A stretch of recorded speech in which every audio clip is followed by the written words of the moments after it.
Gungnir is the John Wick of his story, maintaining his position as the most terrifying legendary assassin the world has ever known. But surprisingly, the same man has turned into an ordinary high schooler. Don't let that fool you though. He still has the same skills and absolutely dogs on a group of thugs like it's a regular Tuesday. Having destroyed his targets in the background, he welcomes his peaceful new life as a regular high school student. But to get here, let's go back to his backstory. This guy is the strongest assassin ever and was on his final mission to leave for good. Seizing his target, Chairman Akagi, he showcases godlike speed, reacting incredibly fast to bullets, and eliminating everyone in his path. Akagi knew that he wasn't getting out of this one alive and begged for mercy, when Hayate, who is also an assassin and Tuji's best friend, killed the guy for him. Their organization tasked them to kill Akagi, so naturally they shoot the chairman down and conclude their job. Shortly after the kill, Tuji glanced at Akagi's phone screen and saw a photo of him with his daughter. He no longer wanted to participate in a life of killing and officially retired. Tuji returns home to his beloved girlfriend Mirai, who is waiting to cook a nice meal for him. On his way back, Hayate is out here singing praises of Tuji's expertise and how amazing he is as the #1 assassin. Though everyone fears his name and reputation, Hayate thinks that it helps in their line of work. He already feels sad that his best friend is retiring for good, but our boy's done grinding his job and wants to cruise a normal life. All of it started happening ever since he met Mirai, his girlfriend. He wants to live a peaceful life with her and their dog John, allowing him a rare warmth that he couldn't normally experience before. Hayate thinks that it's going to be hard for an assassin, especially when all he knows is how to kill. Surprisingly, the ruthless assassin is also a lover boy who wants to propose to his girlfriend soon. Returning home, Tuji looks dapper and welcomes his new life of normalcy. He's nervous like a geek, preparing himself to meet his lover. The smell of blood puts him on edge and terror looms over him. He wants to start a new life with Mirai, but right as he dashes in, his hopes are reduced to ashes. Mirai is resting in a pool of blood alongside his dog. Defeated, he goes up to her, questioning what could have caused this to happen. Sensing Hayate just behind, he calls out his best friend, who praises Tuji for always knowing who's following him. Unfortunately, the organization doesn't want someone like him to live a retired life, especially when he refuses to help them achieve their goals. Hayate thinks that Mirai is a problem, which is why he killed her, allowing Tuji to become free. By the will of Odin, he kills Tuji right when he's already down, regretting the loss of the greatest assassin. In his final thoughts, Tuji reflects the harsh reality. A man like him could never achieve a happy ending and a normal life, and because of him, his lover suffered the consequences for the actions of a ruthless murderer who dared to dream too far. That's until he hears a bunch of voices murmuring in his unconscious state, helping him. Those voices seem unfamiliar, up until he finally reopens his eyes. But this time, he is no longer Tuji the assassin, and he's no longer dying next to his loved ones. The boy helplessly tries to move out of the bed in a state of panic. His vision is blurry until he takes a look in the mirror, realizing he's someone completely different. At this moment, the once feared most ruthless assassin of his time is nothing more than a young boy. Kaido Fujiwara is told that he has cleared all of his tests and his rehabilitation cycle has been successful over the course of the past month. The doctor is happy to exclaim that the boy's lost memories will also return when he returns to his usual life, implying that Kaido experienced some kind of amnesia. Though that's just one side of the story. Because for Korean John Wick over here, the last thing he remembers is the heartbreaking sight of his beloved girlfriend resting in cold blood, alongside his treasured dog. The man known as Tuji, the deadliest assassin who wanted to exit from the dark life he had led, was betrayed by his one and only friend Hayate. The next thing he knows, he's inside the body of a young boy, except his identity is completely different from the cold-blooded assassin he once was. There's far too much to untangle for him, but for now, the guy has pieced together a bunch of things during his stay at the hospital. Apparently, Kaido Fujiwara, the original owner of his body, was tragically run over and became a victim of Truck-kun on his way to school. The boy suffered a life-threatening brain injury that required immediate surgery, and after falling into a month-long coma, he finally woke up. Except this time, it's not Kaido, but rather Tuji, who is genuinely curious about the process of surgery and how it was carried out. Unfortunately, he doesn't have any clue on what happened shortly after he was killed. The last thing he remembers was a voice claiming that Tuji's brain was perfectly unharmed. Putting two and two together, Bro realizes that he got his ass lobotomized Kenjaku style. Confusion surrounds him regarding the exact details of the aftermath of his death, but a gush of emotions overpower him. The same ruthless assassin sheds one tear after another, grieving the loss of his beloved girlfriend and his happy future-to-be. In the next scene, Kaido is discharged and goes to his parents. Kyoko, the boy's mother, breaks down in tears like any mother would after seeing her child return home safe. His father, Taro Fujiwara, is interestingly a manga artist, who equally celebrates his son's speedy recovery. The boy's mother is worried about Kaido's amnesia, while her husband tries to assure her that everything's going to be okay as soon as he returns to his normal life. Excited, they turn to their son for his input, but unlike their excitement, the only thing Tuji can experience is dread. He understands that his new identity has become tied to Kaido, but if there's someone connected to the incidents involving his life, then that means things will get complicated soon. But for now, he beams a happy smile, assuring his parents he's gonna be alright, because internally, the deadliest assassin has settled to blend in for now. We quickly transition to the part where they arrive home. Kaito out here experiences true shock, realizing that the kid is a trust fund baby because this house is big as hell. Turns out that his dad isn't just your average manga artist, he's successful. Bro probably wrote Solo Leveling or something, and yes, before you all gangbang me in the comments, I know it's a manhwa. Also, his mother emerges from a family of a renowned doctor, so that's something too. Kyoko directs the boy to his room, and upon stumbling inside, Kaito takes a second to absorb his surroundings. The assassin notes the tidiness in this room. Perfectly organized, and honestly, it's not any different from a typical high schooler's living space. Recalling the boy's parents, he remembers how both of them were worried sick and frequented checking up on him in the hospital. This means Kaito is loved and cherished by his family, and it reminds the assassin of his girlfriend's one and only desire, for him to be happy. This is the kind of happiness that the assassin couldn't experience because of his life. If anything, the assassin Tuji doesn't want to lead a life that ends up disappointing Kaito's parents. Strangely, he notices an interesting photo. This time, it's not just the boy's parents, but also another family of 3. From the looks of things, the assassin understands he has to learn everything he possibly can about the boy's background. The following morning, we got a new visitor. This chick pulls up in a long-ass limo just to visit Kaito, disregarding the fact that he was only discharged 1 day ago. It seems that she's stubborn about seeing him because of how far they go back. The boy's father opens the door to find the radiant Yuzuha smiling at him. She's eager to check on her friend's condition, asking what he's doing. Right as the boy's father is about to answer, Kaito peeps in and realizes that Yuzuha is the same girl he saw in the photo. Without wasting another breath, the girl strangles him with a tight hug, offering her concerns for his health. Kyoko is glad to see them bonding together like always. As for our boy, he's keenly observing everyone's reaction and pieces together the information that Yuzuha must be his childhood friend. She's excited and wants to invite him for a ride to school, but Kaito rejects it, realizing that this chick's family background is even wealthier than his own. Taro tries to butt in, but Yuzuha shoves this man right into the car, promising to take care of his state. She turns back to announce a celebratory party for Kaito's successful recovery. Both his parents are left astonished and resume work, while our duo sets off for school. At school, a bunch of thugs that look like they live on the streets are about to execute their plan. Tetsu, their leader, intends to mess with Yuzuha, even though his friends are scared that they'll get in trouble for hurting the daughter of Steve Jobs. Giving them a strong glare, Tetsu reminds his clowns that they're acting like pussies for no reason. He thinks that they've already gone too deep by taking money from a specific someone, which means they really have no choice but to execute this job. That's just the kind of people they're dealing with. As they're discussing their malicious plans, Yuzuha's expensive escort arrives, except this time, they're surprised to see a boy next to her. His goons explains that he's just a normie who happens to be her childhood friend and got into an accident recently. Hearing this, Tetsu is intrigued and creeps up with a smile. In the next scene, both Yuzuha and Kaito part their ways for their own classes. The assassin takes a second to assess her personality, believing that she's a kind friend who looks out for him like an older sister. Entering his new classroom, Kaito experiences a hint of normal life, having never attended a proper school before. The clueless boy asks for his seat, and a classmate is happy to see him. But the same guy's face turns from a smile to the look of fear when he sees the towering Tetsu standing just behind him. The intimidating jerk picks on him, declaring that there's no place for Kaito in this class and that he's going to be coming with them. Shortly after, the same group takes him outside, while the clueless Kaito is out here questioning if he's got a desk here or something. Recalling the way these guys snickered earlier, Kaito senses that they must be messing with him, especially now that they're eyeing him down. Pissed off, Kaito demands to know where his seat is, while Tetsu and his underlings find the situation entertaining. Walking up to the boy, the delinquent offers the innocent boy a dilemma. If he can beg on his knees, then they'll be happy to let him be with just a few punches. Apparently this guy's gotta stick up his ass because Yuzuha likes Kaito instead of him. Tetsu even threatens the boy that if he ever dares to step a foot in her direction, he's gonna kill both of them. It's funny that he's saying this to basically John Wick out here. Kaito takes a second to understand the situation, disappointed to learn that these punks truly are his enemies. He's sad, not for himself, but for his new batch of victims who are about to get bodied. The assassin didn't want to hurt anyone in the boy's body, intending to lead a clean life. For a final warning, he calmly tells Tetsu that if he takes back his words, they can settle this peacefully. Of course, this remark gets the blonde, showerless punk raging like he's having diarrhea after Taco Bell. Pulsing with ferocity, this man charges ahead with his fist, aiming to kill the boy with a single attack. But my glorious king assesses the trajectory of the attack, considering this guy a pure amateur for attacking with a lousy punch, exposing a million weak spots. The attack is so pitifully slow that Kaito doesn't even have to try and easily destroys Tetsu's confidence with a single punch of his own. Realizing that this situation calls for serious measures, he beautifully palm strikes Tetsu's chin, before ragdolling him to the ground with a judo slam.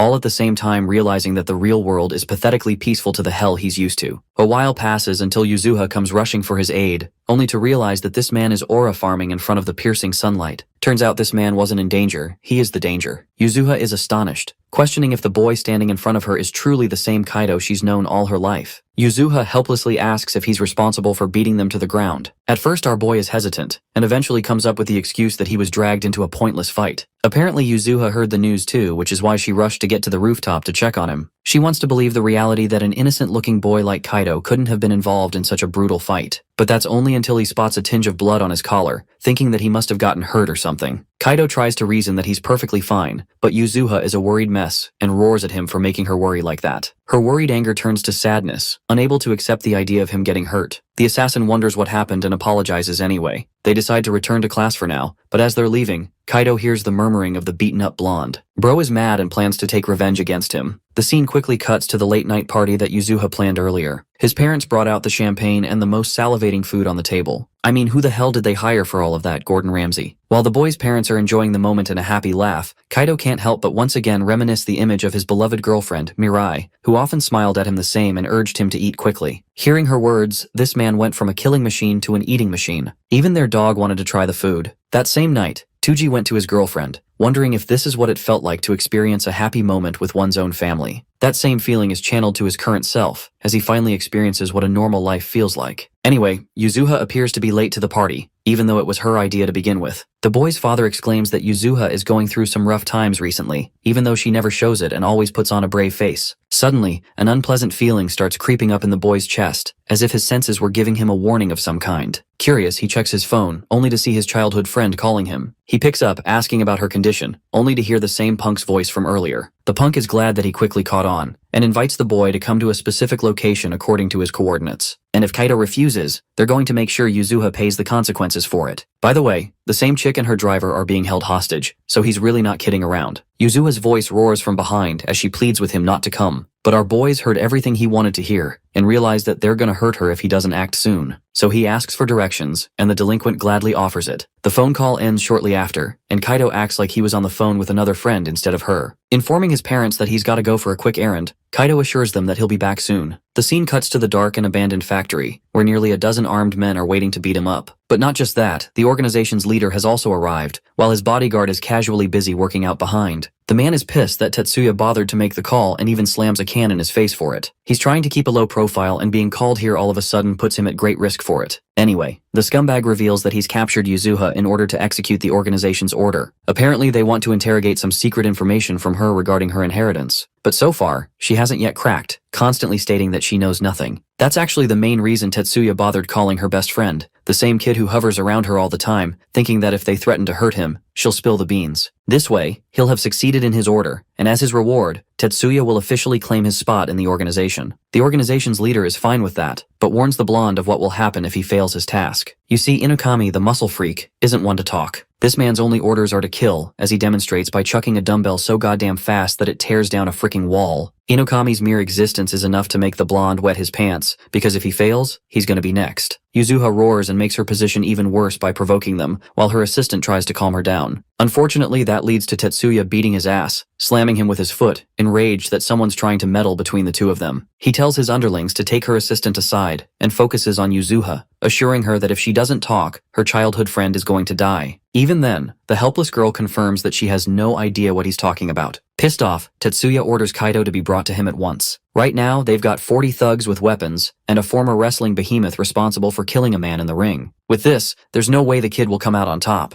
The blonde is damn certain that Kaido won't get past Inokami, and in the end, Yuzuha will end up revealing everything. The perspective shifts to our boy, who finally finds his way to the factory. Outside are a bunch of idiots who are about to become his new victims. Casually walking past them, the boy shows no fear, while one of them quickly recognizes that he's their target. But it's already too late because this man effortlessly dismantles them with a painful strike to the neck, putting them down in an instant. With the 3 men defeated, the rest of the thugs quickly charge ahead, but it's their doomsday as the high schooler mops the floor with them, shoving one of the guys into the bin. With a murderous glare, Kaido warns the thugs not to enter his line of sight if they want to continue living their lives in one piece. And yes, the One Piece is real. Back to Tetsuya, his boss is starting to feel concerned that the kid isn't showing up, even wondering if the boy decided to chicken out. He's a kid after all, but only the blonde scumbag knows that what he fought on the rooftop wasn't a kid, but a demon. He tries to reason with his leader Suo, assuring him that their opponent isn't normal. Speaking of the devil, they hear their men chanting Fujiwara's name just outside the factory. Yuzuha is shocked while the blonde coward is terrified for his life. The door bashes open as a man's body is flung like a paper ball, landing right next to Tetsuya's feet. Excited, the muscle maniac turns to meet his target. Meanwhile, the seemingly harmless boy reminds Tetsuya of his warning from last time. This man is having a hard time holding back his strength just so that he doesn't kill these guys. Mr. Suo is baffled, questioning how one child was able to annihilate 20 thugs all on his own. Casually adjusting his tie for maximum aura, Kaido demands to see his friend. Yuzuha's scream surges throughout the factory, worried that he came for her. Thanks to her voice, he knows that she's exactly 30 meters ahead. He's glad that she's doing okay, and scans his environment for the hostile men ready to attack him. In the span of what appears to be no more than 53 seconds, this man's speed blitzes the hell out of the room, shocking the boss with his godlike ability as he takes down every man around. Even Tetsuya is crawling like a little bitch, realizing that they fudged around and found out the hard way. The fear of death looms over him as our boy grabs Tetsuya before locking a fist, promising to make him suffer quite a bit. In the next few moments, this man throws lightning-fast punches, precisely shattering Tetsuya's clavicles, his lower ribs and elbows. As if that excruciating pain wasn't enough, the dude slams him into the nearest wall with a simple push. Mr. Suo's men are all terrified and absolutely don't want to get smoked by our boy. They want to make a run for it, but he reminds them he's paying them for the job. Suo is starting to realize the true level of danger they're dealing with. Their target isn't a helpless boy, but a monster. Thanks to being blindfolded, Yuzuha hasn't seen a thing. He goes up to her and assures her that everything is going to be all right. Right as our boy is about to untie her ropes, the behemoth shoves his fist to slam him. The attack connects in a heavy blow, while Yuzuha screams in panic. Suo thinks that they might actually have a chance of victory thanks to the former pro wrestler's monstrous physique. But unfortunately for him, when the dust settles, it's revealed that the punch didn't connect at all. In fact, Kaido has even launched a counter kick against his opponent, stopping him in place. The maniacal wrestler doesn't care and prepares another attack, but it's also redirected by Kaido, who goes on to hammer a devastating punch in his face. The punch is so brutal that it shatters his nose, and even then the wrestler thinks that Kaido won't be able to defeat him with such strength. Having exchanged a few blows with this guy, the assassin internalizes that he's dealing with the strongest of the bunch, and because of his current physique of a high schooler, it's hard for him to one-shot this guy like he normally would. So instead, he goes for a different measure. Right as the wrestler is about to strike him down, our boy becomes the Flash and teleports out of his sight, setting his target to be Inugami's ribs. From then on, Kaido unleashes a heavy barrage of hits, all concentrating on a singular point, kneeing him and punching him until the musclehead experiences terror and is knocked out. Call him David for slaying the Goliath. Seeing their insane wrestler getting folded like that, the remaining 6 men run the heck away, which is probably the smartest decision they've made. Though normally Kaido would finish his targets off, right now he's got to worry about Yuzuha. He quickly undoes her ropes and puts on a happy face, expressing his satisfaction to see her doing okay. He assures Yuzuha that the situation is under control, and that Kawai, her assistant, is also going to be fine. Of course, this kind of traumatizing situation isn't normal for a girl like her, which makes Kaido wonder if she's afraid. But hilariously, she grabs his tie and instead of thanking him, goes ballistic on his ass for taking the worst route imaginable. You see, he could have easily called the police to resolve this situation or consulted adults, but instead bro had to make a movie entrance and solo 40 men all on his own. Still, Yuzuha offers her gratitude that he went so far as to protect her, but it pains her every time he puts himself in danger like that. Her current state is once again reminiscent of Mirai, who always told Tuji to return home, always worrying that she'll lose him someday. Kaido levels with her and promises his friend that from now on, he's never going to make her worry again. Their mellow moment is interrupted by the groans of Kawai, the poor guy who got beat up for no reason. Kaido hears the sound of police sirens and realizes the cops are here, emphasizing that it's time for them to return home. Over to a different side, Suo barely managed to escape,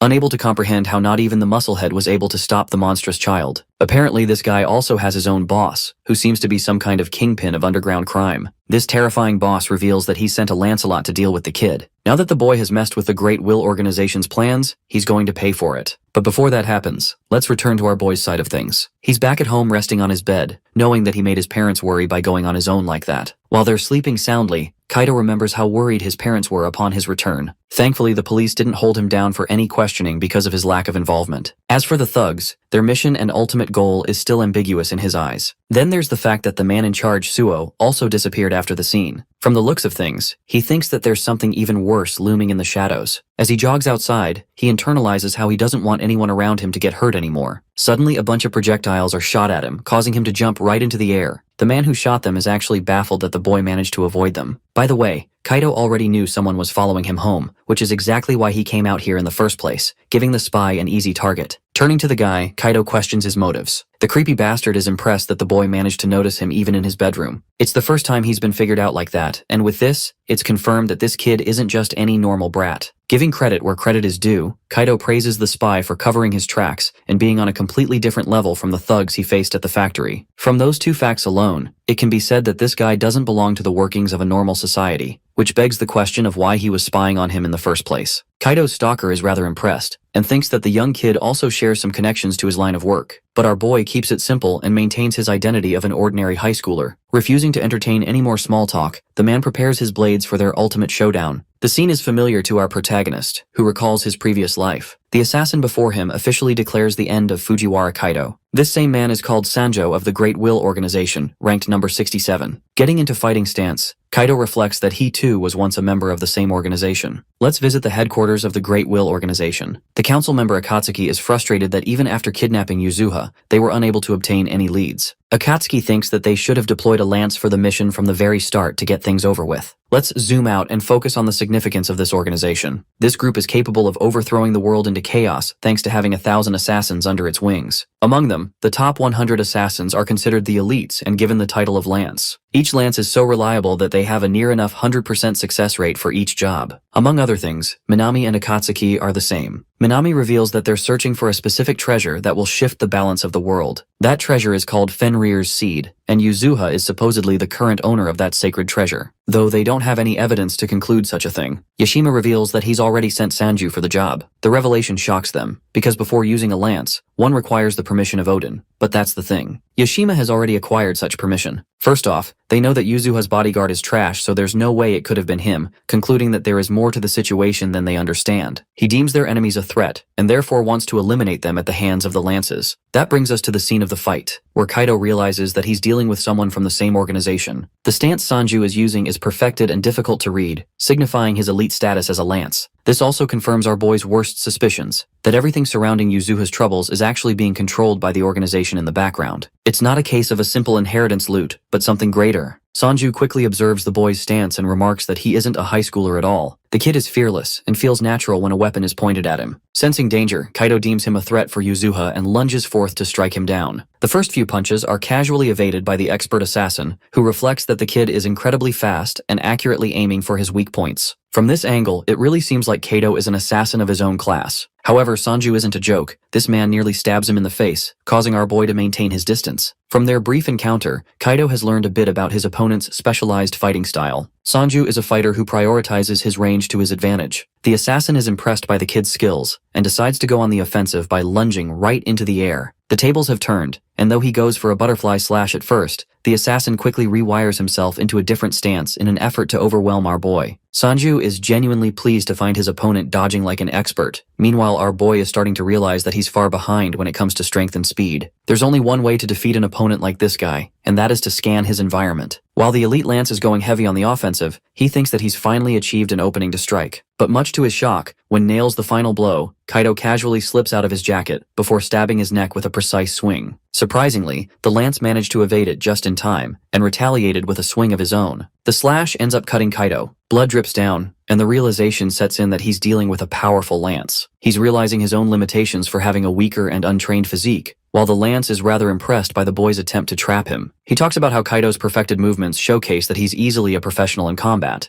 except the only thing he lacks is pure killing intent. The only order he received was to assassinate a high school student, but now it makes sense to him why a lance was given such a job. Sanju reveals that he's a threat to the organization's intentions with Yuzuha, which is why he must be assassinated at once. Thanks to his own confession, Kaido is now certain that the organization is connected to everything. Deciding to switch his mode of fighting, the assassin decides to activate his combat mode, striking a cool-ass pose. He won't be holding anything back, promising to show the true fragment of his killing intent. Sanju lunges forth with his batshit crazy dragon dance form, which is essentially hundreds of blade strikes hurling at our boy. The lance has become mindless in his pursuit and literally skins down a tree with ease. Meanwhile, Kaido finds himself a safe spot to hide, realizing that he's dealing with someone way beyond the level of a normal assassin. The crazy fucker tornado slices his cover, unleashing a geyser of water. Having suffered another cut on his body, Kaido realizes that he's dealing with an S-class user on top of a lance. His endless slashes are so incredibly difficult to deal with that not even our boy can get out unscathed. Sanju goes ballistic and accuses the high schooler for being a killer too,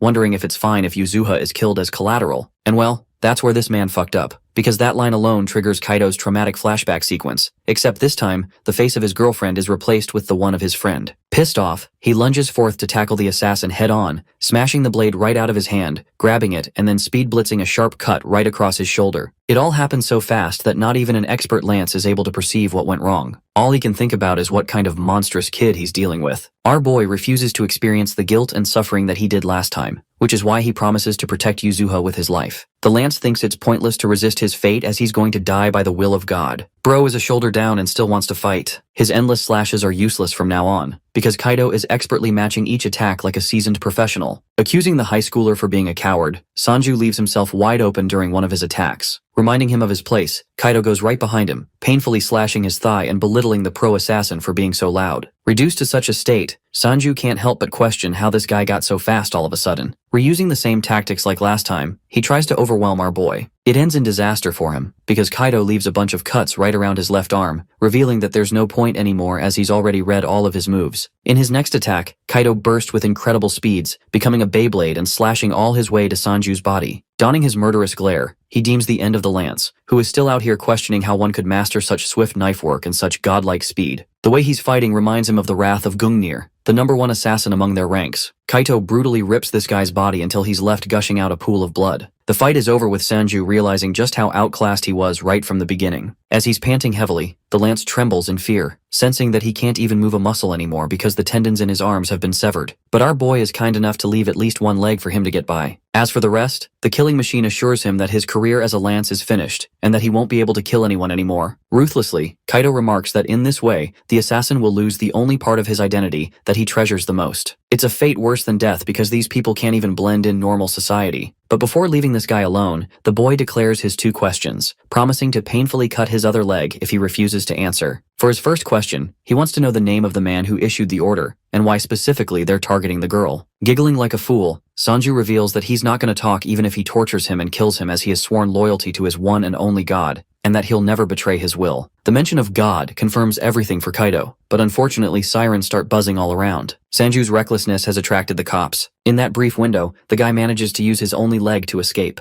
He recommends the kid to get out too before he's caught. Before leaving, Sanju wonders if the boy really wants to be an ordinary high school student. That question floods him down memory lane, because Kaito remembers how everyone around him thought he can't experience a normal life, simply because he's lived his life as a cold-blooded assassin. Even now, as he's covered in blood, the thought clings to him. Is he really normal? Can he even be considered a high school student? That question is yet to be answered, but we shift to the headquarters where Yashima learns about Sanju's update. Izumo reports that the lance has been effectively dismantled to the point he can't even continue working anymore. Akatsuki is out here amazed by Kaito's abilities to take down an expert assassin, beaming with excitement. Izumo confirms that whoever it was a monster, because Sanju described the guy's movements to be similar to Gungnir, a name that draws attention among them all. Even Akatsuki thinks it's an overestimation to say that, to compare this guy to the strongest knife user to ever live. Izumo understands their frustration, especially when Gungnir's name isn't tossed around lightly. Minami breaks their confrontation while Akatsuki whines about the significance and specialty of Tuji. Regardless, they think that this random bodyguard of Yuzuha has proven himself to be considerably powerful. Not only did he disrupt their plans, but he also dismantled a lance-level opponent. With this development, Yashima and the others can no longer wait around. The whole thing leaves Yashima questioning the mystery behind Kaito Fujiwara. Speaking of our boy, he goes back to his room and patches himself up in secrecy. He's having a bit of an identity crisis, knowing that he's supposed to be an ordinary high schooler instead of an assassin like he used to be. Unfortunately, he has to help Yuzuha escape the sights of the organization. And then there's the fact that they'll target him even more now that he's defeated a lance. With a body like this, he'll be at a loss, so Kaito intends to put in the work and get strong again. If he has to preserve this peaceful life, then he has to do everything in his path to ensure it stays safe. As for the Great Will organization,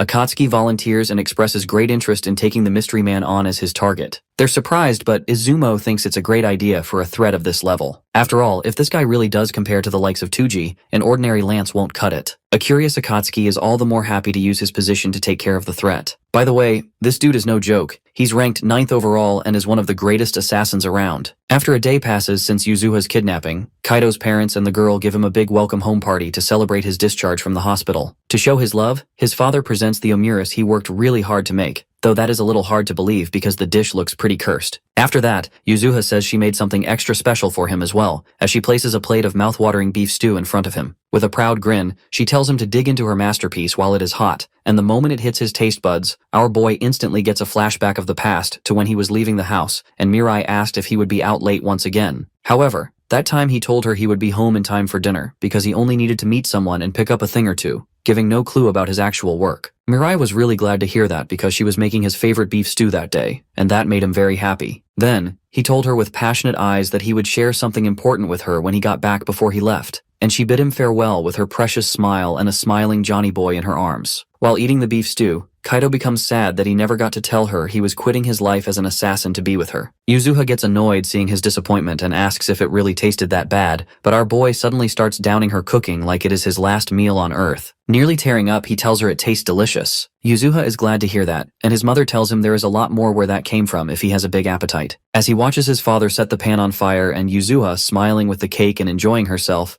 our hero is grateful from the bottom of his heart to have such a loving family. Later he walks Yuzuha back home because things have gotten more dangerous recently. He asks her if she noticed anything unusual happen around her since then, but she tells him she has police all around her house so she should be safe at the moment. Confused, Kaido asks her why her butler is not with her, and she says she personally requested him to stay away because he is so annoying it is impossible to have fun with him anywhere around. Anyway, she lets him know she had a lot of fun at his house, admitting it has been a very long time since she got to laugh so much again. Her expression quickly turns serious as she confesses she has been feeling pretty down ever since she lost her father. Hearing that, our boy is completely speechless, and Yuzuha realizes she did not tell him about that yet, because she did not want to make his amnesia worse with such stressful news. She says it happened around 2 months ago at the same time as the car accident that sent him into a coma. Kaito realizes that is why she was so emotional about losing him as well back then. But she stayed strong and never let her sad feelings show by covering them up with her cheerful personality instead. Our boy apologizes to her for making her worry, but Yuzuha tells him it is no big deal and points out he has not changed a bit, surprising him. Then, she thinks that he did mature a little, but even when he was a small kid, he had the habit of being reckless and fighting kids much bigger than him whenever they bullied Yuzuha, even though he always knew he could not win. Just like that, he came for her when she got kidnapped, but she couldn't see his amazing moves because she was blindfolded. Yuzuha becomes suspicious and asks him how exactly he saved her. Our boy dodges the bullet saying that everyone who saw him got so scared, which technically did happen after he destroyed their comrades like a monster, making Yuzuha doubt even more. Still, she thinks that it does not matter as long as he is brave enough to come for her in a pinch. Yuzuha confesses she was scared out of her mind when the gangsters were threatening her and Kawai, but when she saw his face glowing brighter than the morning sun, she was genuinely happy. For that, she thanks him. And being smooth as he is, our boy tells her he will save her no matter how many times she needs him, making her redder than a ripe tomato. After that, the flustered girl yells at him to get in close and pulls out her phone to take a cute selfie with him. Proud of the good shot, she says she will make it her wallpaper so she remembers the amazing day, not realizing it might start weird rumors at school. However, Yuzuha mumbles it will also help her move on, and seeing Kaido able to worry about her so soon after his life-changing accident, she is inspired to finally stop clinging to her dad's unexpected death. Our boy smiles as he realizes Yuzuha is struggling just like him, and that motivates him to protect his precious childhood friend even more. Right then, he is shocked when she pulls out her phone and shows him the picture of her dad. His soul nearly exits his body when he recognizes who her father is, and he confirms if the man really is her father, to which she replies his amnesia must be serious, because her dad was always so kind to him. With a serious expression, she mentions that a lot of people around her badmouthed her father, but he was always nice to her, and that is why she loved him from the bottom of her heart. Looking at the picture of Yuzuha's father carrying her on his back, Kaido recalls seeing the exact same wallpaper before when he finished his final mission. It hurts every fiber of his soul as he realizes he was the one who stole Yuzuha's father away from her. Seeing how sad he is, Yuzuha asks him why he got so quiet all of a sudden, while Kaido processes everything, standing before the Akagi group chairman's daughter, the man he assassinated in cold blood. He tries to rationalize, thinking that Hayate was the one who pulled the trigger and he would not have taken the mission if he knew he was her dad. But he feels guilty because he blindly followed the Great Will's words that Chairman Akagi betrayed the organization, so he must be eliminated. He feels even worse because he did not feel a thing back then,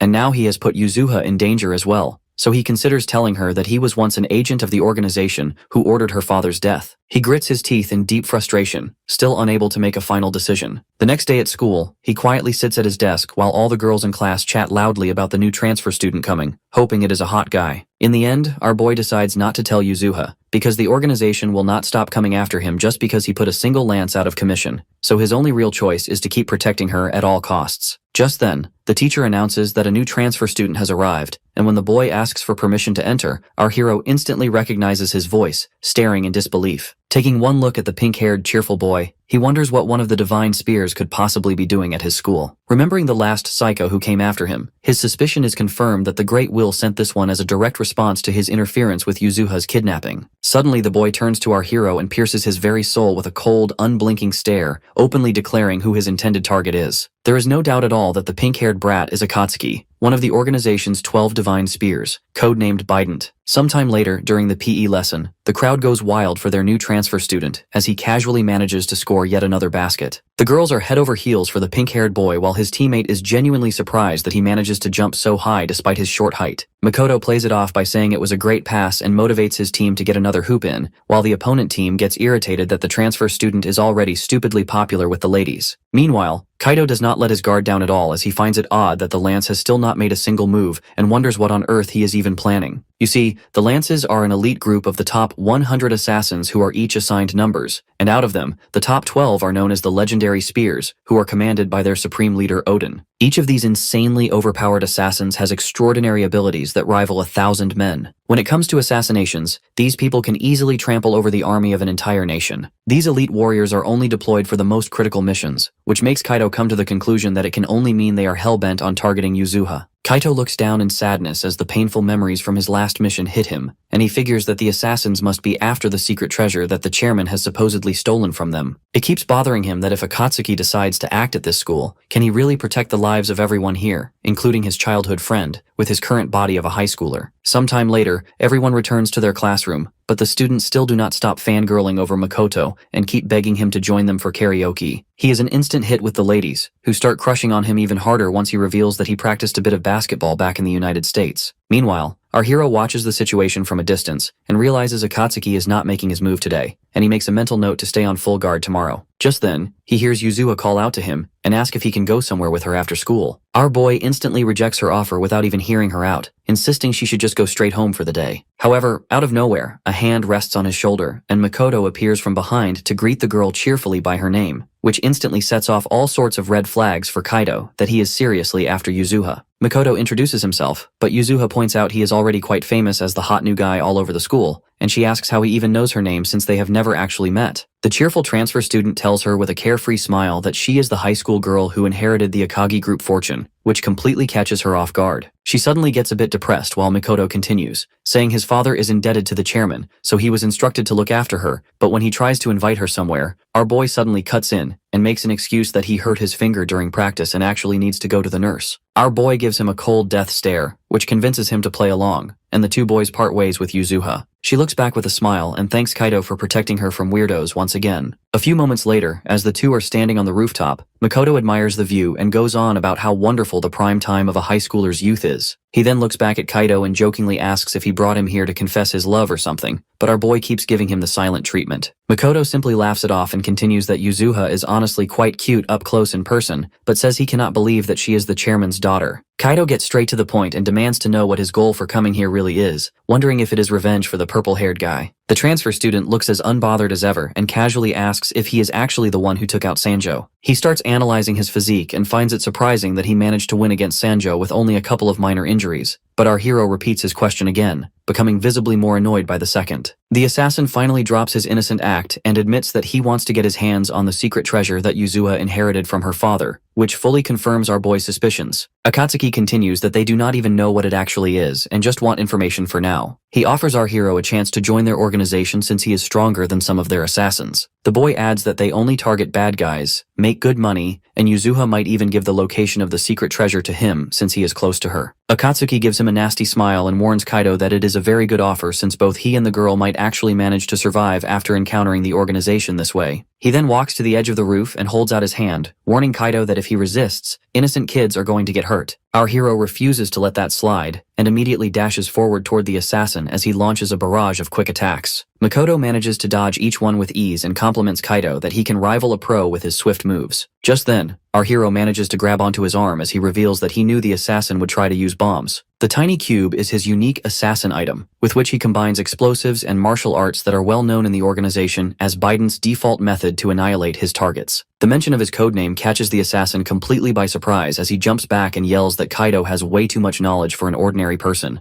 Makoto then holds out 6 more bombs in his hands as he smiles like a lunatic and states that he is about to raise the levels. With determination in his eyes, he jumps around the roof and tries to catch the bombs. He manages to grab the first 3 and quickly rushes toward the rest. Our boy then parkours over the wall and uses his feet to catch the other 3. Makoto watches the entire scene unfold and states that there is absolutely nothing normal about Kaido, but then tosses another bomb out of nowhere toward the ground below. Kaido tries desperately to reach it while the assassin taunts him by saying he cannot protect the entire student body like that. Our hero fails to grab the cube as it drops into the field below, while the lunatic in the back snaps his finger and sets the bomb off. Kaido shields his face from the blast as the students below start to panic over the sudden explosion and rush away from the area. Makoto reassures him that he adjusted it to explode before reaching the ground so no one would get hurt, calling it a little bonus for managing to catch 6 of the bombs. Kaido is about to rage, but Makoto cuts him off and holds out even more of the bombs while he asks who he really is and if he will join their ranks. After thinking it over for a moment, our boy answers that he is just a normal high school student and would absolutely never join him. Makoto looks genuinely disappointed by that reply and figures that Kaito will not be convinced unless a few people die, but our boy simply drops one name in response: Gungnir. The mention of that name makes the assassin turn around with a wild look in his eyes, while Kaido calmly states that he was once known as Gungnir. While the school speakers announce an evacuation, Makoto glares down at our boy and gets angry at him for even saying Gungnir's name.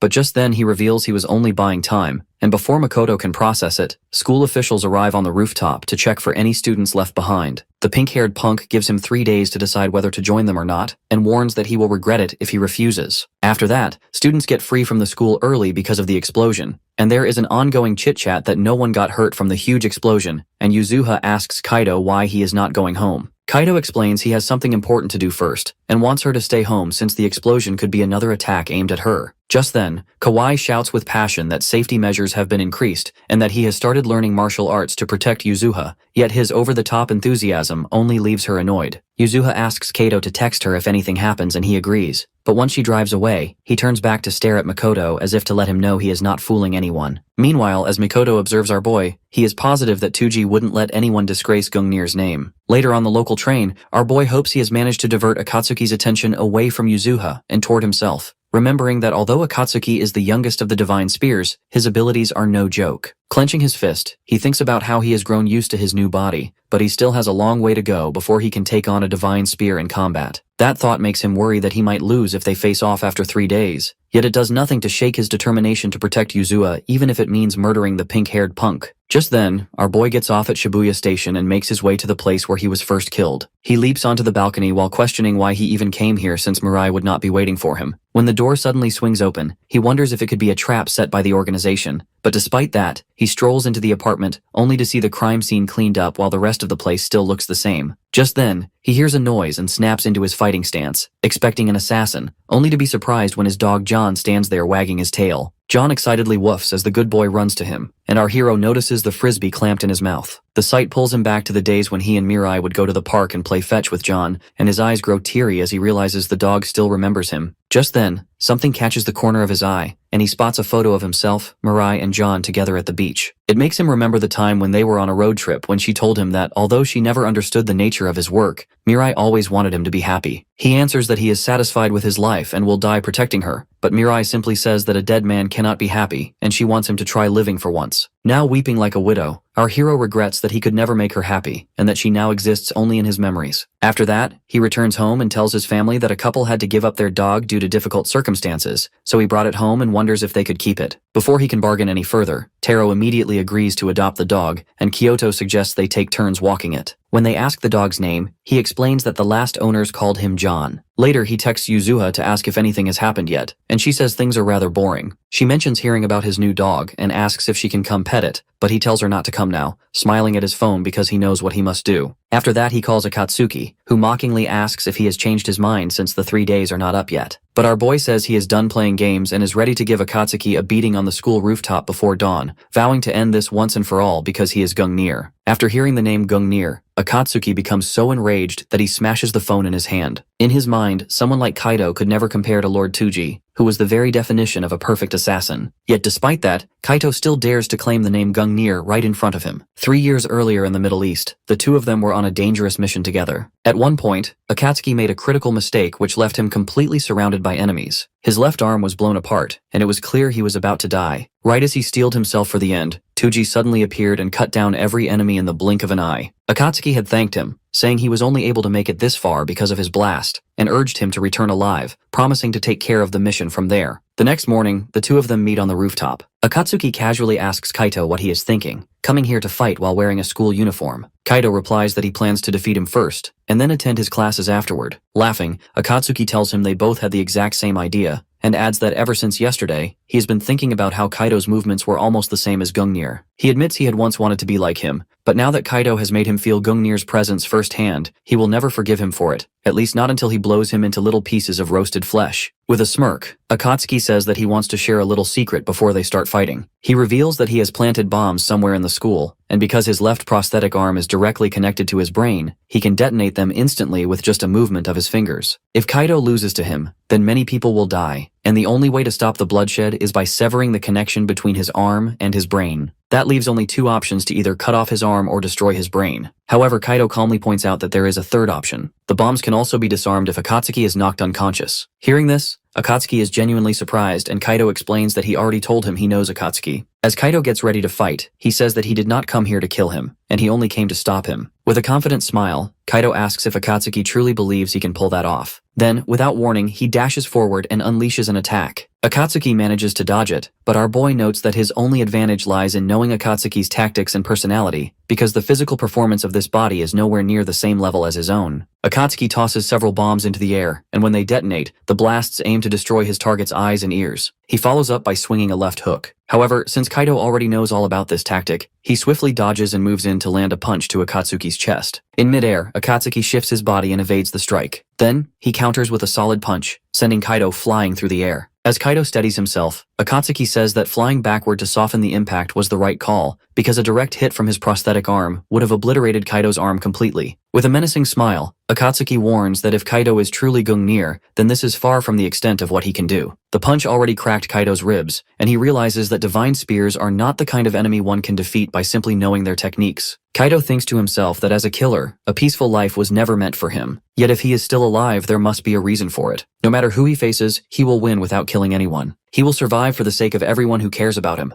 With fierce determination, he throws his hardest punch yet, and the two exchange rapid blows, but Kaito suddenly feels a sharp pain in his head. Akatsuki takes advantage of the moment, unleashing a flurry of strikes. Kaito tries to evade them, but he cannot avoid them all. He tells himself he needs to focus more on reading his opponent's movements. Akatsuki lands a heavy kick, sending Kaito skidding backward. With the distance between them widened, Akatsuki hurls another bomb and detonates it. A massive explosion erupts and he rushes in for the finishing strike. But since Kaito knows his every move, he is already prepared. Akatsuki throws a full-force punch, but Kaito blocks it, telling him that he can feel his rage and killing intent, and something like this will not break his will. He will take in all of Akatsuki's anger and swallow it whole. Akatsuki senses that something is off and jumps backward. Meanwhile, Kaito holds his head as his senses become so sharp he can detect not only the physical objects around him, but also the assassin's consciousness. Akatsuki is caught off guard by the sudden change in attitude and wonders what exactly just happened. He thinks that he launched the last attack from Kaito's blind spot, and wonders how the hell the school kid managed to block something like that, as if he already knew exactly where it would come from. He takes out a few more of the bomb cubes and states that things are starting to get more interesting. He bends over with a serious look and says that he does not know what Kaito is thinking, but promises to break through his defenses with the next move. Our boy takes a defensive position and realizes that Akatsuki is on the offense once again. The pink-haired assassin drops one of the bombs behind him and uses the blast to send the other bomb cube flying full speed toward Kaito. A huge explosion occurs, but our boy manages to dodge it by becoming Jin Woo and stepping to the side at the last second, which causes the item to explode right behind him. Akatsuki calls him impressive for managing to dodge his special attack, but he thinks that if our hero could be assassinated that easily, then there would be no point in sending an elite spear like him. But our boy simply gives him the silent treatment and gets ready to take whatever the pink-haired boy can throw at him. Back at his house, John wakes up from the explosion, and so does Kaido's mother, who wonders where the sound is coming from. She wonders if they might be fireworks. Meanwhile, back at the rooftop, the two are still going full force at each other. Still guarding with his fists, Kaido thinks that even though it is impossible to see Akatsuki's hands, our boy can still predict every move because he knows all of his patterns. Akatsuki tenses up as he prepares his next move, but our boy expertly predicts that he is about to throw 4 bombs which are supposed to detonate 2 meters in front of him. Just as the assassin is about to activate them, Kaido kicks them all in multiple directions to spread them out, which covers the whole rooftop in powerful explosions. Kaido manages to stay on his feet as he shields his face from the intense explosions. But then he predicts the assassin's next move and dodges an incoming punch from the left. Our hero returns the attack with a few sharp jabs of his own, which forces Akatsuki to go on the defensive as he starts realizing that something is definitely off about this. He wonders what the hell is going on since he cannot even manage to land a single hit. The assassin thinks that Kaido's eyes and ears should have long been out of commission thanks to the bombs, not to mention the scorching heat that should make it nearly impossible to breathe. However, the look in our boy's eyes makes Akatsuki feel as if he can see through all of his movements, which makes him flash back to the memory of his beloved Gungnir. He recalls when Kaido said he is Gungnir, but that causes him to rage out as he yells at our hero not to screw with him. He demands to know if the high schooler truly is his Tuji, and if that is true, then why the hell he appeared now of all times. On the other hand, Kaido is barely hanging on as he struggles to catch his breath, but still manages to keep his fists up. He realizes that even if he can read the assassin's movements, the boy is still far too fast, and he cannot keep up in this untrained body for much longer. He jumps onto the ledge and makes up his mind to finally stop running away. At the same time, Akatsuki thinks there is nowhere left for the guy to escape. He picks up a handful of the bombs and thinks it does not matter if his moves can be predicted, and dares him to dodge the attack as he throws the bomb cubes toward our hero. Our hero locks in at that very moment and runs forward using every ounce of strength in his body, while swearing to himself that he will never make anyone unhappy ever again. Akatsuki activates the bomb and lights up the entire roof like the sun, but Kaido keeps on advancing forward, even though he can no longer see. He senses the assassin in front of him and goes in for a strike, but Akatsuki manages to dodge it and uses the bomb cube in his metal hand as he throws a knuckle sandwich straight for our boy's head. However, Kaido reads him like a book, blocking the punch with his elbow which catches him completely off guard, and follows the block with a devastating elbow straight to the face. But he does not stop there. He yells Akatsuki's name and follows with a savage punch to the body, then finishes him off with a kick straight to his gut. The blow shatters his metal arm and sends the assassin flying over the roof's edge, and he falls unconscious as his body approaches the hard, unwelcoming concrete below. The scene then shifts to a flashback where the young assassin tells Gungnir to forget about him and get out of danger, but our hero tells him that he does not want even a single one of his friends to die. Gungnir figures that this sort of mindset does not suit an assassin, but that is exactly why he made the choice. No matter how big the opponent is, he is going to pursue his own sense of justice. Akatsuki finally wakes up and asks Kaido why he saved him, and he replies that his only priority was to disarm the bomb, and he never thought of unaliving him in the first place. The assassin smirks and tells him that he cannot beat the whole organization alone, but Kaido stays firm that he will no matter what, because that is the only sense of justice he can have as a former assassin. The familiar words and look catch Akatsuki by surprise, reminding him of Gungnir, while Kaido states that no matter if it is the Great Will or Odin, he promises to defeat them all. That statement causes Akatsuki to burst into laughter. He repeats Kaido's words and calls him insane to even think of such a thing. To Kaido's surprise, the assassin believes him that he really is Tuji no Cap. The boy smiles and says that only someone insane like Tuji could say something as wild as that, while our hero just looks at him in surprise. The pink-haired boy then gets to the main topic at hand and asks him why he looks like a toothpick when he should be lying 6 feet deep underground. Kaido replies that he was also sure he died back then, but when he woke up, he was suddenly in Kaido's body. He points to his brain and says that for now, it is all that remains of Tuji, which makes Akatsuki sit up in genuine surprise. Our hero continues that the one who gave the order for the hit can only be Odin, which completely drains the color from Akatsuki's face. Kaido then tells him that he definitely needs to get stronger, and asks Akatsuki if he will lend him his help, which makes the assassin flash back to that scene again. Akatsuki laughs once more and tells him to stop kidding already. He picks up his metal arm and says he cannot kill him no matter who orders him now that he knows for sure Kaito is Tuji. Our hero asks if he is going back to the organization, but the assassin straight up denies it and says that going back after such a loss is impossible. He then asks the kid what he plans to do now, and and Akatsuki gets serious, saying that he will decide after he has looked into everything for a while, since he still finds it impossible to believe that Odin would target Tuji. He tells our hero to get going too, since the police are probably on the way, and jokes that school will likely be closed for quite some time. Our hero watches him walk off and begins to call out to him, but all of a sudden he collapses onto the ground. He wonders what the hell just happened, as he feels his mind slipping away. Meanwhile, some unknown assassins walk into the scene and proceed to retrieve Gungnir as planned. A voice starts calling to our hero, telling him to wake up already, and he wonders where the voice is coming from. His eyes finally open as he looks around, wondering where he even is,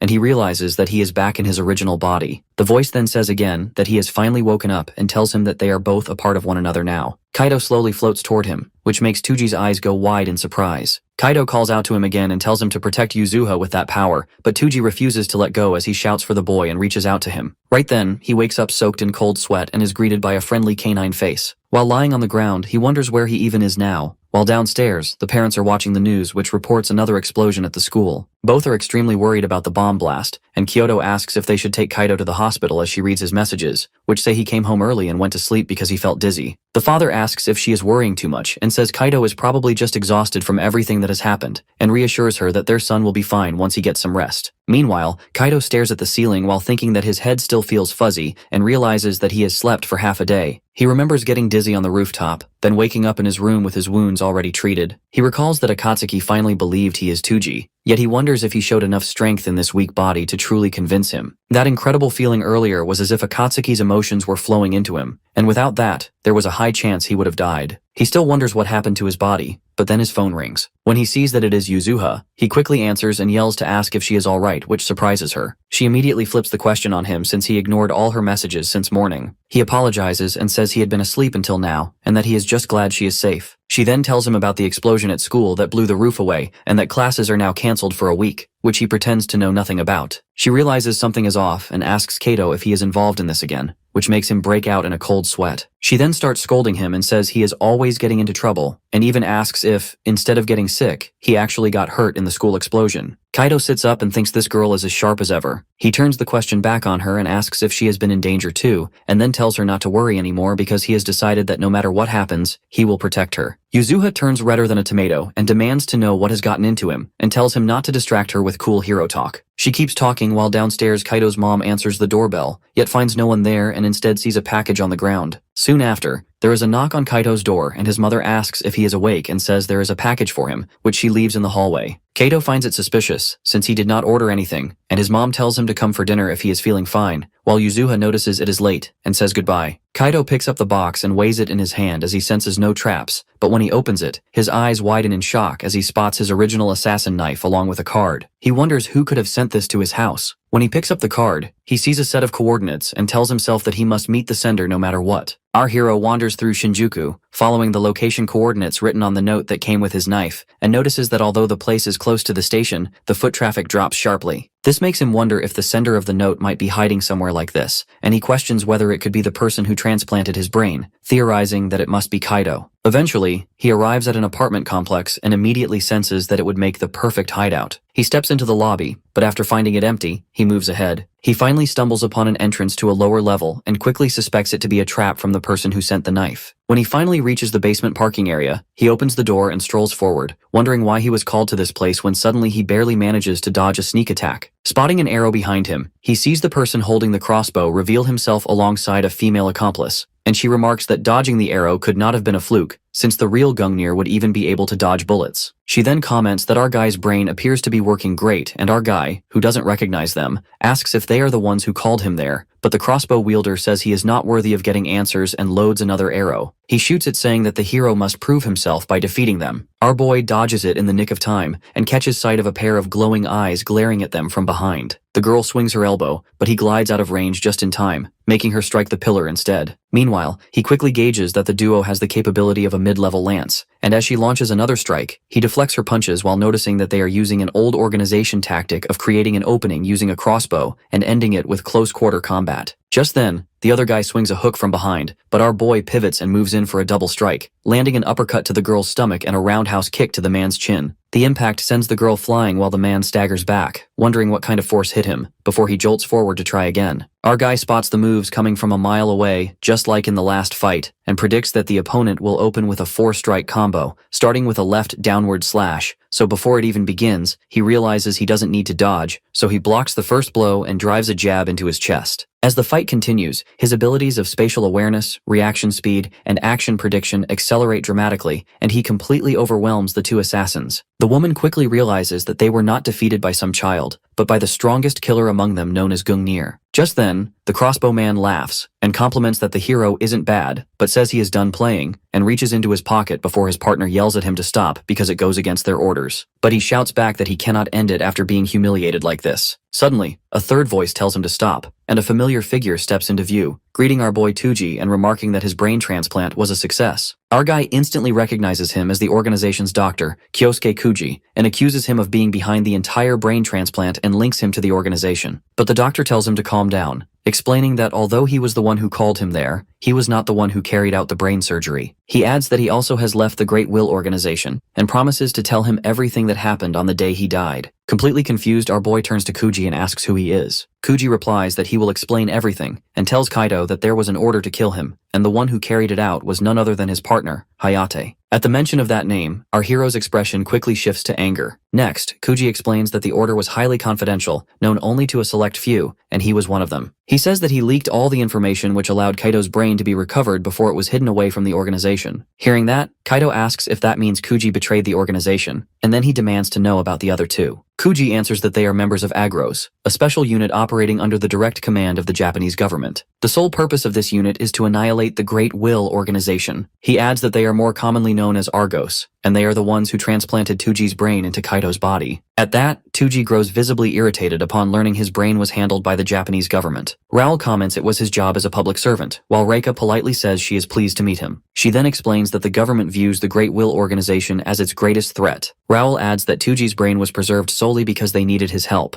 Meanwhile, Kaito struggles to process everything he has just heard. Kuji tells him that they had originally been monitoring the progress of his brain transplant, and they were relieved they did not have to kill him. But given the situation back then, his death had seemed inevitable. Hearing that, our boy asks them if they knew he was going to be assassinated, then they must have also known that Mirai was in danger. He gives a cold-blooded stare, and it is so sharp that Reika gets scared. Raoul quickly says that they have no idea about it, claiming they were not even present at the time. As his head begins to throb, our boy grabs it with one hand and asks if the strange power that lets him sense killing intent is also a side effect of the brain transplant. But before anyone can respond, he suddenly collapses to the ground unconscious, leaving everyone frozen in confusion about what to do. While the others are concerned, Kuji seems more intrigued by the mysterious ability he just mentioned. Back at the Great Will organization, Hashima asks Izumi if Akatsuki has reported anything, and Izumi replies that there has been no contact at all, and Akatsuki has even cut off every form of communication. Izumi admits that Akatsuki was always difficult to deal with, but he knows that the 12 divine spears are allowed to do whatever they please, so long as they do not defy Odin. Hashima then asks if he believes it is possible for a member of the 12 divine spears to be defeated, but Izumi scoffs at his question, saying it is rare to hear a joke from him. He comments that unless they are dealing with Gungnir's ghost, he cannot imagine Akatsuki losing to anyone else. Hashima agrees that Gungnir's strength was monstrous, but he reminds him that the man is already dead, and his body was disposed of long ago. Still, Izumi mentions there are rumors that Argos may have discovered something related to that. Both men agree that if there truly is a spy among them, they need to act swiftly before the situation worsens. Fueled by anger, Hashima states that they must eliminate Argos first before turning their attention toward the seat of Fenrir, and Izumi firmly agrees. At the same time, our boy once again finds himself inside the mind realm and quickly recognizes it as the place he has been to before. Kaito appears before him and explains that this is the place where their minds have merged. At that moment, Tuji confirms that he now understands Kaito's identity and asks if this strange space is his power. Kaito tells him that he will be able to use it in its truest sense, as long as he learns to trust his own instincts. Tuji wakes up and notices the situation feels strangely similar to the one after his fight with Akatsuki, where he also collapsed from headaches and dizziness, only to awaken with Kaito's consciousness present. Sitting nearby, Kuji tells him that they are currently inside one of his hideouts, which connects directly to the parking garage they were in earlier. He then explains that it has been exactly 1 hour and 50 minutes since Tuji collapsed until he finally woke up. He also ran several tests on Tuji's brain while he was unconscious, confirming there was no issue with the neural connections. However, the brain activity is operating far beyond the normal range, and it spikes even more during combat. According to Kuji, the killing intent Tuji senses is likely caused by this heightened brain activity. While he admits that having an expert's opinion would be ideal, but for now he can say with certainty that the condition is extremely dangerous. Kuji warns him that the overload has already caused him to be in in a coma for hours at a time, and if this continues unchecked for too long, the strain will become fatal. Our hero stands up slowly, gripping his knife and pointing it straight at Kuji. He coldly reminds the man that he still has not answered the question from earlier. He demands to know if Kuji allowed Mirai to be taken just so he could recruit him. Keeping his voice calm, Kuji replies that he had no knowledge of it, so there is no reason for him to take his anger out on him. The man then asks if he would have preferred to die alongside her. Before the tension breaks, Raoul suddenly kicks the door open, and his voice cuts in as he tells our boy to put the knife away. With a serious look on his face, he taunts the man, saying that the Great Will Organization is a dangerous group aiming to destroy the world, and now one of its crazy former members is sitting there trying to lecture them. Kuji steps in, explaining that Argos believes there are two keys to defeating the organization. The first is Gungnir, while the second is a sacred treasure known as the Seed of Fenrir, something they are determined to protect at all costs. Hearing this, our hero's mind immediately flashes back to the time Akatsuki went after Yuzuha for this very reason. He then asks what they expect him to do. Hearing that, Raoul wastes no time in needling him again, saying that now he finally sounds cooperative. But Tujis assures them as he states that bringing down the organization is already something he has decided to do, with or without them. And Raoul agrees because a shared goal makes him easier to trust. With that, Kuji lays out their plan. They are going to target one of the core facilities of the organization where our hero once worked. Few even know of its existence. It is the research institute where forced human evolution, known as Avalon, was studied. It is also home to a special team dedicated to researching the Seed of Fenrir. If they can investigate Avalon, they can uncover everything about the treasure. Our boy thinks that it may also lead him to the truth behind why Yuzuha is being targeted. He then tells Kuji to give him the full details of the operation. When the day finally arrives, an aircraft soars high above an unknown location. Kuji stands beside him, explaining that if he succeeds in stealing and destroying the research, it will deal a massive blow to the organization. The operation is about to begin, and as he readies himself for the mission, the clock ticks down, and only 5 minutes remain before infiltration begins. As 3 minutes remain before the chopper reaches the target location, Raoul glances over at Tuji and asks if he is feeling scared. Tuji calmly replies that he feels the same way Raoul does, though in his mind, he quietly thinks that the moment he has been waiting for is finally about to happen. In the operations room right before the attack begins, Kuji lays out the details of the mission. He explains that the research facility is divided into two main sections, the above-ground complex, which has 20 floors, and the underground complex. In the past, this place served as a training ground for assassins, but now it focuses on research aimed at producing mutant assassins through genetic manipulation. Hearing that, Reika comments that it is basically a factory that turns ordinary humans into monsters. Continuing his briefing, Kuji states that their main target is located on the 3rd floor of the underground section, where the most valuable data is stored. This includes crucial information on the Seed of Fenrir. Then, Raoul outlines the mission objective is to retrieve the data and, if possible, destroy the facility as a whole. For this, they will split into 2 teams, with one of them stealing the attention of the security forces, while the other infiltrates the building. Although Avalon is an extremely classified facility, its defenses are not on the level of a proper military base. Still, infiltration will be difficult since they have no precise knowledge of the internal layout. Tuji volunteers to handle the infiltration himself, but Raoul gives him a sly response, saying that was the plan from the start, and hinting that he already knows the reason Tuji has been kept alive up to this point. With a sly grin, Raoul says that our boy's life will be put to use for the sake of world peace, and adds that he will be accompanying him inside, meaning they will have to work together. With only 90 seconds remaining, Raoul and Reika begin giving their final instructions. The man orders everyone to remain at their assigned positions, while Reika tells the team that 10 people will accompany her to the rooftop, and another 10 will head to the main gate. She explains that their task is to create a noisy, attention-grabbing entrance to keep security occupied, giving Tuji and Raoul a chance to slip inside during the chaos. Our hero assures her that they will pull it off without fail, and Raoul informs him that they will be making their entry from the south side. As the ramp opens, Raoul notes that he can barely see anything through the thick clouds, but our boy replies that he can clearly sense Avalon right under them. As their landing point approaches, Tuji turns to Raoul and loudly announces that he is no longer going to be Gungnir, he is Kaito Fujiwara. With that, the operation starts and everyone starts to jump off the plane. Our hero flies through the air, and Raoul tells him that he is going too fast, but he doesn't listen to him because he is thinking that this is the facility of the Great Will Organization, where they train the assassins, and here he will find out why Yuzuha is being targeted. When they reach the parachute deployment zone, everyone opens their parachutes and lands safely. Raoul gets really angry with Tuji because he thought our boy was going to die, but turns out that he is quite used to stunts like that. Visibly annoyed by his constant yapping, our boy tells him to hide his parachute quickly before someone sees him. They hide in the bushes and scout the area, and Raoul says things are going smoothly just like Kuji told them, so they should be able to easily infiltrate from the southern entrance. He tells Tuji that he will open the shutter, and suddenly a blast happens on the rooftop above. Reika sends the message that according to the plan, both squads have started the diversion, so she tells both of them to quickly infiltrate the facility. While Raoul opens the shutter, our boy stands there thinking that it has finally started for real. As the shutter opens, Raoul tells him to take the lead and he will follow. Sirens go off and an emergency announcement is made in the facility that there is some suspicious activity and the security team should immediately move to the rooftop and the main gate. The researchers who are inside the facility panic and think about who would attack the organization's facility. As all the security is busy, Tuji and Raoul quickly move through the hallways together. Raoul thinks that Reika and others are doing really well and wonders if all the security has moved to the rooftop and main gate as it is far too quiet. Suddenly Tuji senses 4 enemies approaching, so he quickly moves to the corner and attacks them first. He knocks out the first one with a punch to the head and others start to fire at him, but he quickly moves and also knocks them out with only one sharp punch. Raoul is surprised to see how fast he killed 4 enemies with just a knife, and he wonders how much he was holding back earlier when he fought them both. Tuji tells him that the stairs are just ahead, and they should move quickly now. Watching all this on a monitor, Izumo says that they are infiltrating the facility with just 2 people, but they are quite strong as they defeated their enhanced assassins really easily. Meanwhile, Omega tells her that the guys look pretty delicious, and asks Izumo if he can do whatever he wants if he eliminates both of them, wanting freedom like everyone else. With a cheeky smile, Izumo agrees and tells him that the task assigned to him by Odin is to protect Avalon at all costs. He tells him that he would like to see his power, and if he does this then he will not only be officially recognized as a lance, but also become part of the 12 divine spears. After hearing that,